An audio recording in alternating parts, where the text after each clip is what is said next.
Okay, we have made our way back to where the stitch marker is. Let's go ahead and take that out.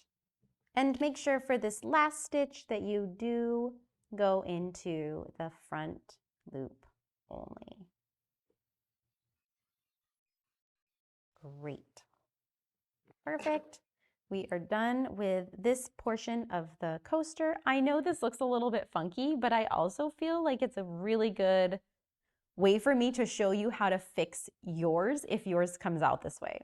Because like I said before, sometimes it just doesn't work and it's not always going to be perfect, and that's okay because there are ways to fix it. So I'm going to show you how to fix it.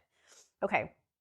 If you have gotten to the end of your row and yours looks similar to this, you can see that like where we just did the front loop only, it kind of bumps out a little bit and basically just gives a little edge. Most coasters have like a little spot where your cup will sit, and so that's basically what we just made, that little ledge that's sticking up a little bit. So let's go ahead and cut our yarn. You want to leave somewhat of a long tail. It doesn't need to be super long.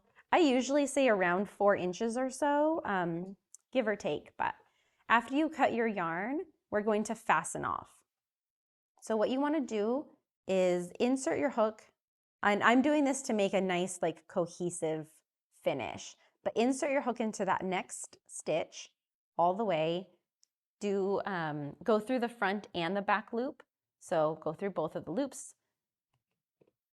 And we're going to now make a slip stitch. So yarn over and pull through both of the loops on your hook, just like this. And we're going to do one more yarn over. So now we're going to fasten off. We're going to yarn over and pull through that loop that's on your hook.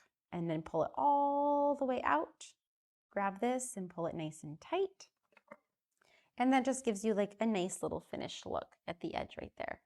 Okay, so now it's time for us to fix this little bit of a mess because something went wrong. I don't know what, but I'll show you how to fix it because it might happen to you in the future. If it didn't this time, good job. Amazing. You did better than me.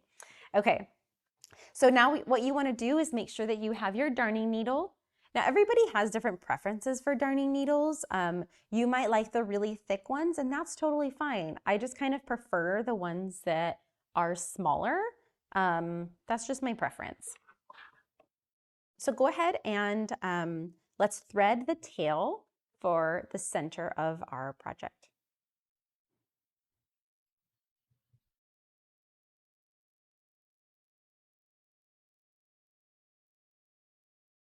All right, so once your needle is thread or has the yarn through it, we're going to be inserting our hook in the stitches all the way around this open circle here. So it doesn't need to be perfect or any precise way at all, but just put this, you want to put your needle in the stitches close to that circle and just kind of like wrap it around. So I inserted it into 2 and I'm just going to pull it a little bit ways.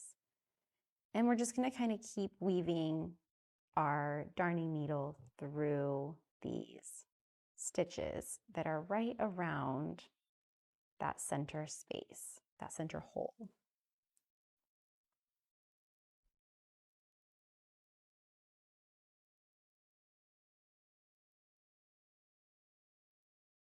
And so what we're basically doing is after we kind of weave it through and around, we're basically just cinching all of the stitches together to close up the hole. That's it.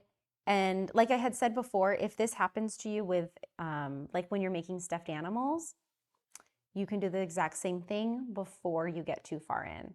So anyways, I went all the way around. Now I'm going to pull that tail nice and tight.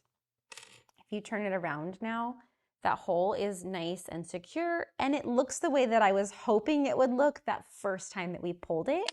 But I feel like maybe this was a good teaching experience because it will happen to you. Obviously, it happens to me still, and I've been doing this for a long time, but mistakes happen, and sometimes we don't know exactly why, and sometimes we don't want to undo our work, so we can make it work. So I close up my little circle, Now, after you close up your circle, I do recommend weaving the yarn kind of like up through your project a little bit and then maybe back down in an opposite direction.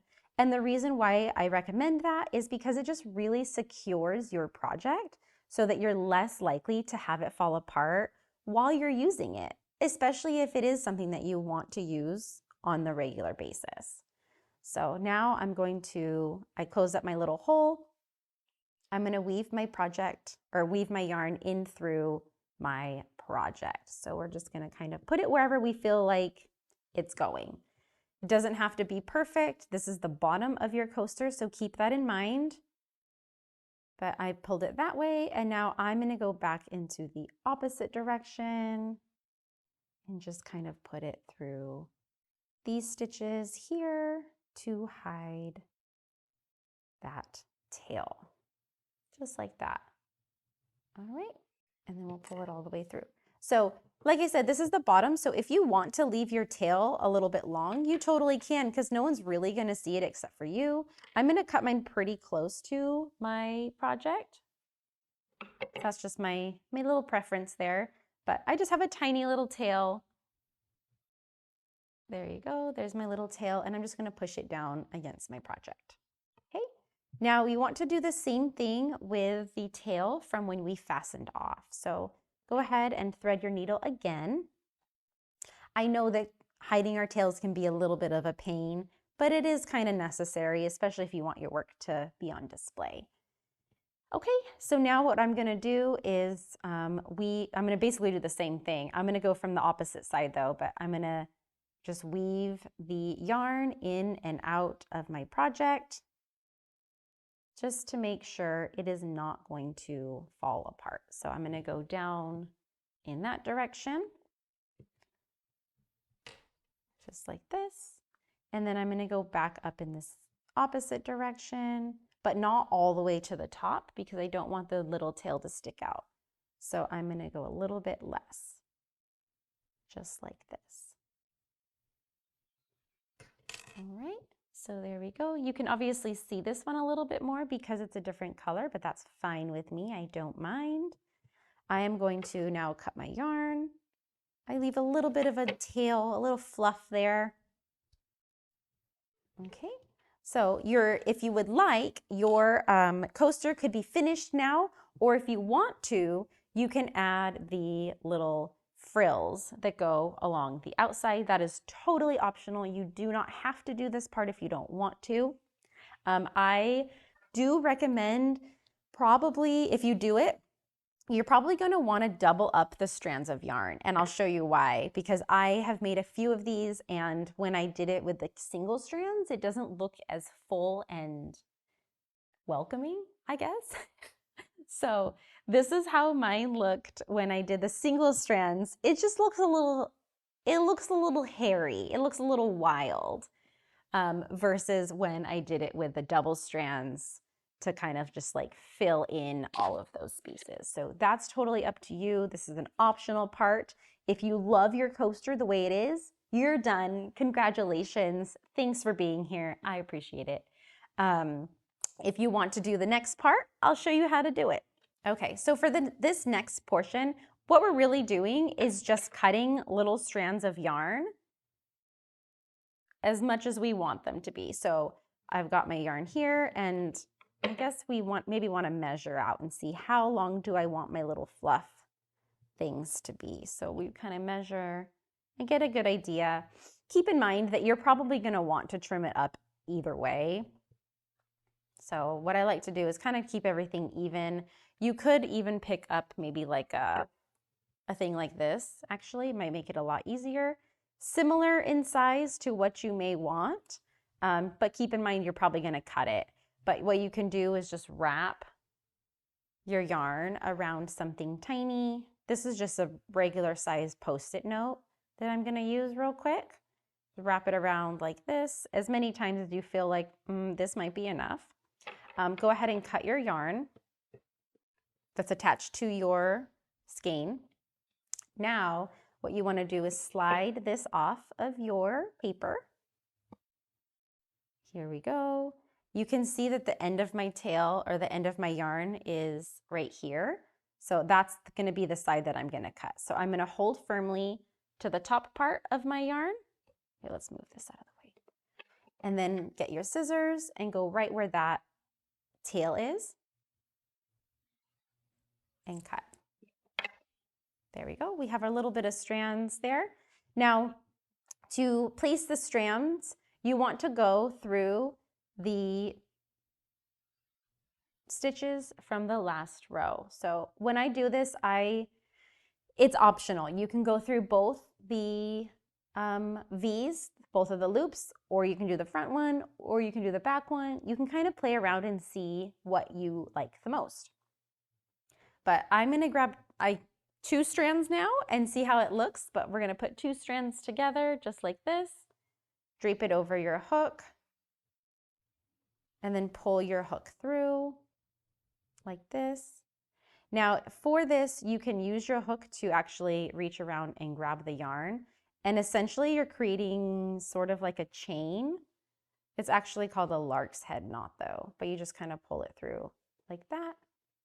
And then we'll tighten it up.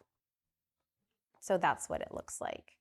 And you can decide whether or not you want it to be in every single stitch around, or are you going to skip some? It's totally up to you. It's customizable. So you do whatever you feel like looks good for your taste, your personality.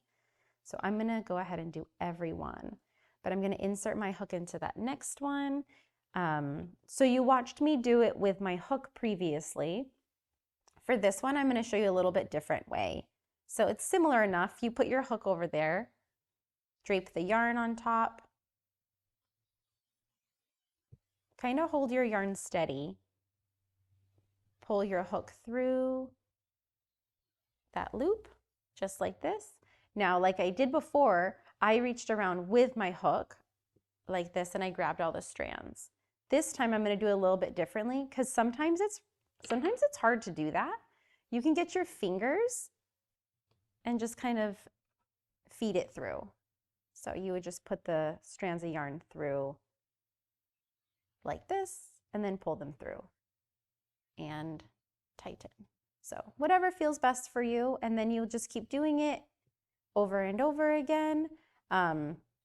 Honestly, now that I'm looking at this more, I maybe would personally probably put like 1 more strand. So probably 3 strands of yarn on this. But like I said, it's a personal preference. It's all up to you. But we'll just repeat that over and over. And then once you get the yarn to the, once you're finished putting it around, then you can decide what length you want it. And just get your scissors and just gently cut all the way around until you're happy with the way that it looks. And then it'll look similar to something like this. But that's it. Thank you so much for being a part of this. I really appreciate you being here. I hope that you loved making coasters, or that maybe it just got you excited to make amigurumi things in the future, because that's always fun.